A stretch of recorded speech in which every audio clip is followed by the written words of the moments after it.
Welcome to WebSeriesOnFire.com, where talented filmmakers share their inspiring stories from concept to execution. And now, here is your host, Peter Papagiorgio.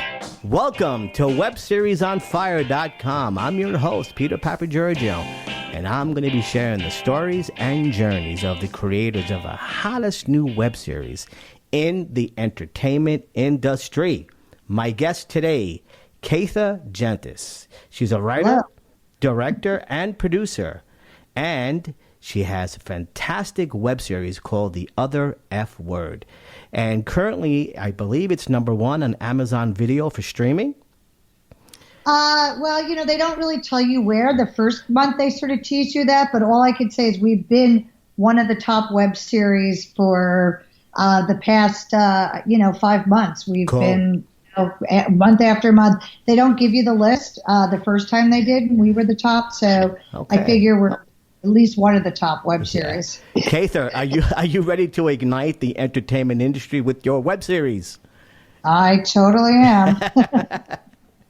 Katha, what you want to give the audience kind of a little quick glimpse of your personal life. Where'd you grow up? Your education? Where'd you study?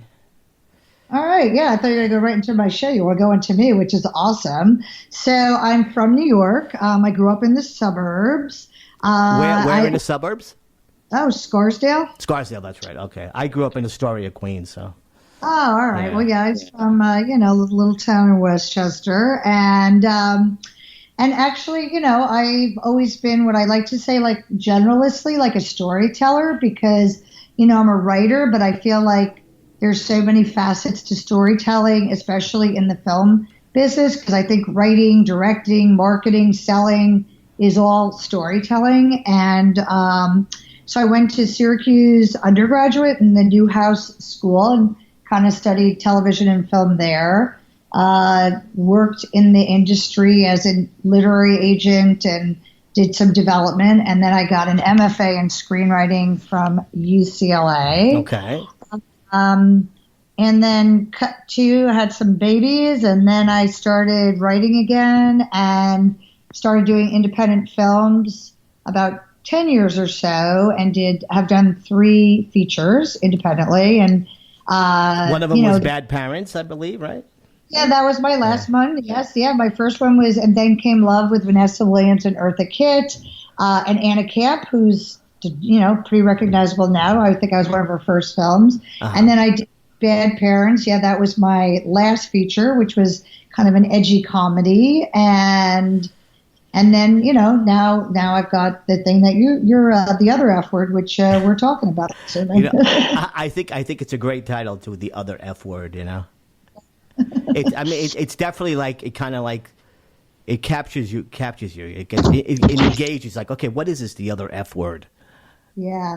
There's other things. Yeah. So, to me, because it's all like one of those unspoken words, which has to do with age, that people don't want to own, especially women. So, it was all about sort of turning 50, but being in your 40s, 40 and 50 are sort of this midlife space, and they both started with F. But then we found that was like kind of the F of the F word, but there were so many things like fun and fearless and friendship, and there were so many great F words and feminism that really became part of our story, especially like the fearlessness. And so it was really neat that it's kind of started out dealing with an age, but it brings on so many of our themes too. Sure. You want to tell the audience what your web series is about? I watched the first 2 episodes. All right. Well, I hope you'll watch the rest. Yeah, but, I watched them last night.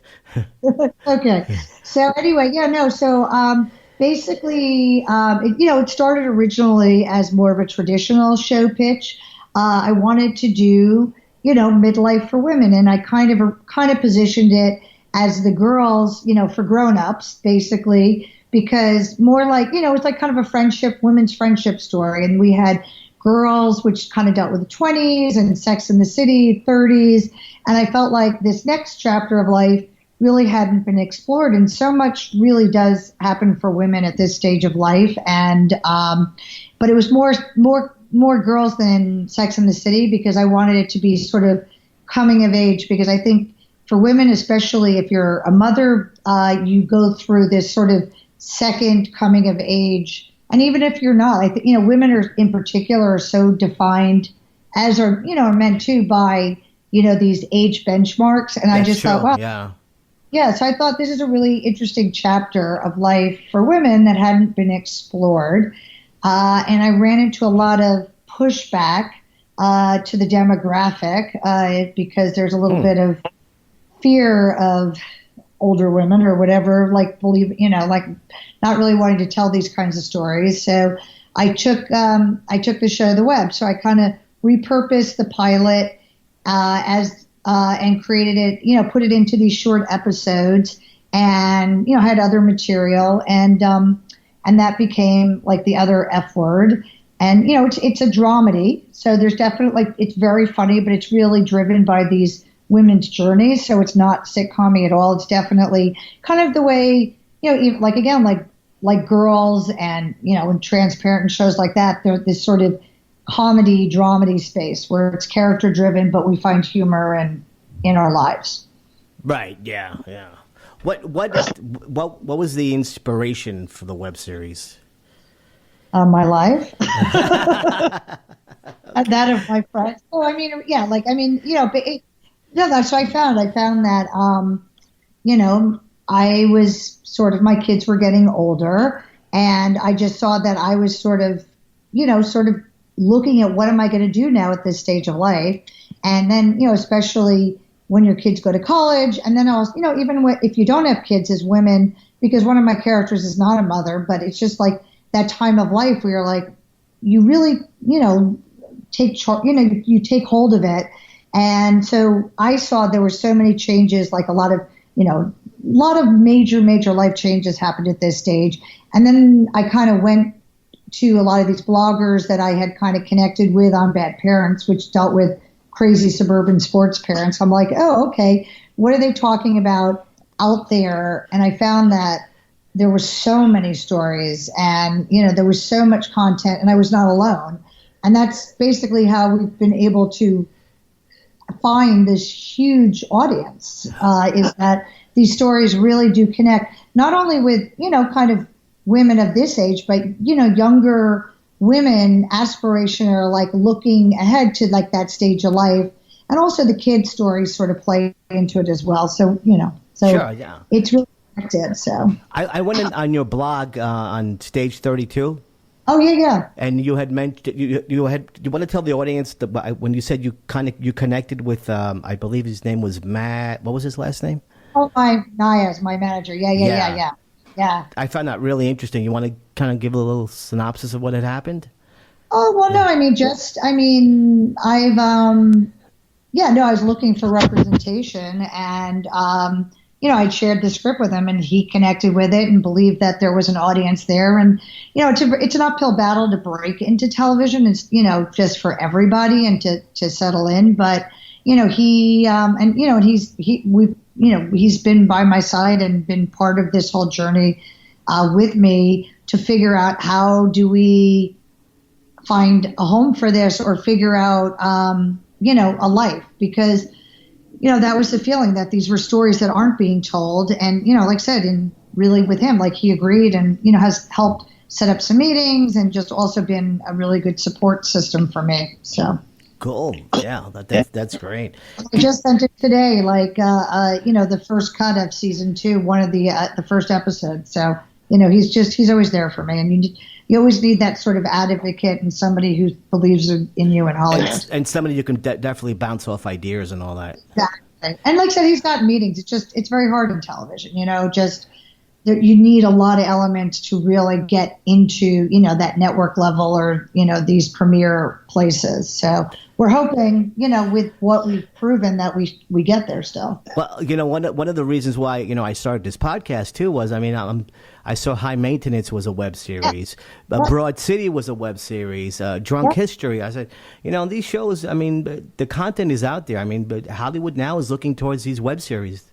Yeah. So basically, what you're doing is you're kind of testing it for them. Exactly. That's what I'm trying to do. I'm still up against, this sort of a little bit of this, ageism. But I mean, we've basically, but that's exactly it. It's like, bring an audience. Cause that's why I was creating underlying rights, because so many, TV shows are based on books or based on movies. So that's what you're doing in the web, is basically creating underlying rights and building an audience. And, I mean, just of note, because you may or may not know this, but we've reached close to 750,000 people with this little web series. Wow. Yeah. That's incredible. No advertising. Yeah. So, but basically, what you're doing is you're basically proving the concept, the business model of this series. Yeah.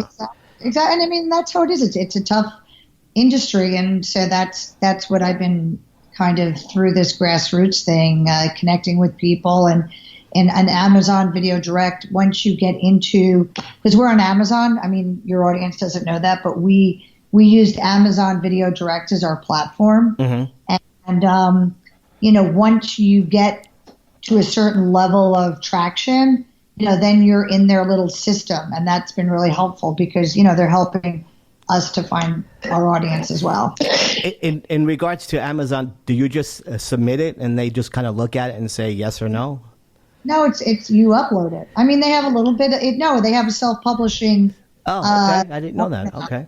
Yeah, no, this is brand new. And actually, they asked me, I'm going to be part of, because I'm, promoting this platform when they do a little media junket at Tribeca in April. So, yeah, no, they're trying to get into that sort of YouTube space. I think it's what they do with Kindle for books. So, how books, they have traditional books and then people can self-publish through Kindle. Yeah.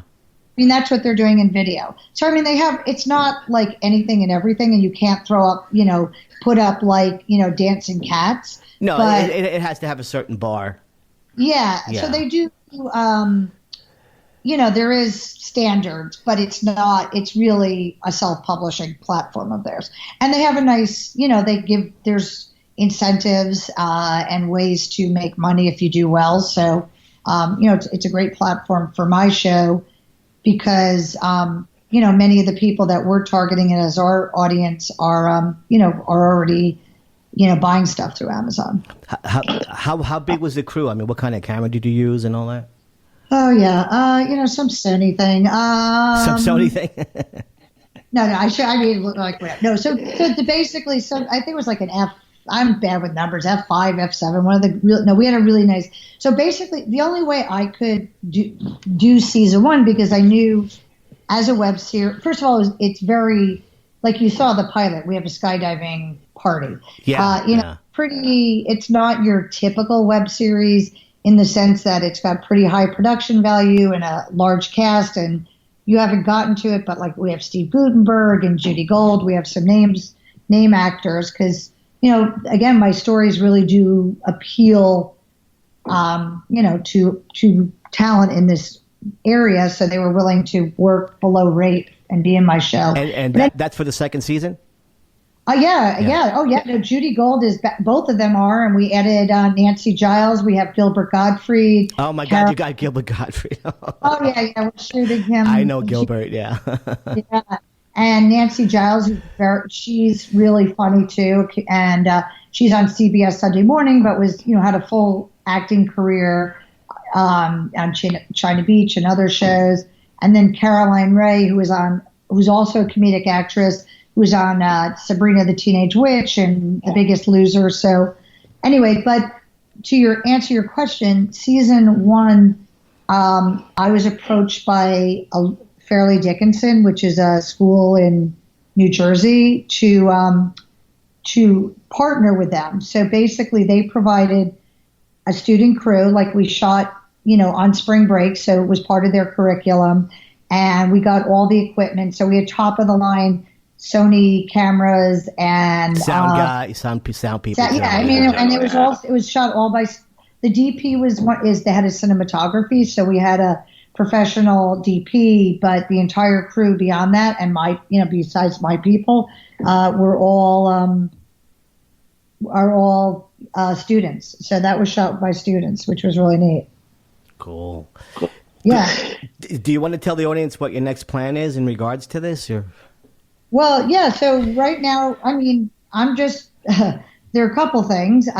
One, we are in active production now to produce more episodes. And I'm continuing to, build the base of viewers of season 1 because season 2 picks up. Like it's obviously it's like that power in numbers and, doing our best to try because we're sort of still independently financing it to get, to what you talked about with like shows like High Maintenance. Like we're hoping that, and also, I mean, the future is digital that, we hope that because our season 2, the episodes are going to be much longer because the thing we learned, I had them really short because 2 years ago everything needed to be super short. Yes, and our audience is going, no, these are too short. We want longer. We want longer. So really, season 2 is going to very much feel like an independent TV show where the episodes will be somewhere between like 15 plus or minus of 15 minutes each because we know especially on Amazon they're an engaged audience. That destination like that our audience really would is looking for more. So cool, fantastic. Yeah. Do you want to as we wrap up, you want to tell the audience your contact information and all that? Yeah, well, please, like I would love for everybody to watch it. Again, it's called The Other F Word, and it's streaming on Amazon. Basically, you go into Amazon Video and look for The Other F Word. Our website is theotherfwordseries.com. And, you can find me or the project, through social media as well on Facebook and Twitter. And, you know my name, Caytha, Caytha. I'm pretty easy to find just by that. And, it's true. You're the first Caytha I ever met. Yeah. And so that's, and again, we're like everybody else, I believe, we're it's a good show. And we've proved we keep, being a top series on Amazon. Like I think we're up to 5. We've been streamed every single day since we launched 6 months ago. So, we want to keep these stories going and hope that people enjoy it. Cool. Well, Caytha, I want to thank you for being on the show. And thank you, Peter, for finding me. I'm dependent on people like you, so I'm really appreciative of you giving me some of your time. Well, same here. And watch the rest of them. It gets better. Okay. Thank you, Caytha. All right. Bye. Bye. Well, that wraps up WebSeriesOnFire.com. If you would like to be a guest on the show, please email me at webseriesonfire@gmail.com. Please like us on Facebook and subscribe to our podcast on iTunes. Thank you. Thanks so much for listening to WebSeriesOnFire.com with your host, Peter Papagiorgio. We'll catch you next time.